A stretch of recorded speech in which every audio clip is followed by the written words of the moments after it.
ए नबी, मेरा पैगाम सुना दो। ए मेरे बंदो जो ईमान लाए हो, अपने परवरदिगार से डरो। जिन लोगों ने इस दुनिया में नेकी की उनके लिए भलाई है और अल्लाह की जमीन कुशादा है। जो सब्र करने वाले हैं उनको बेहिसाब सवाब मिलेगा।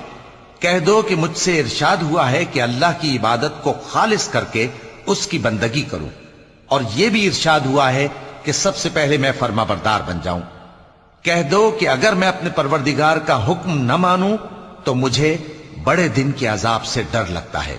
कह दो कि मैं अपने दीन को शिर्क से खालिस करके अल्लाह ही की इबादत करता हूं, अब तुम उसके सिवा जिसकी चाहो परस्तिश करो।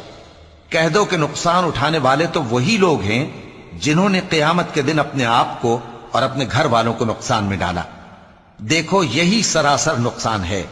उनके ऊपर आग के सायबान होंगे और नीचे उसी के फर्श होंगे।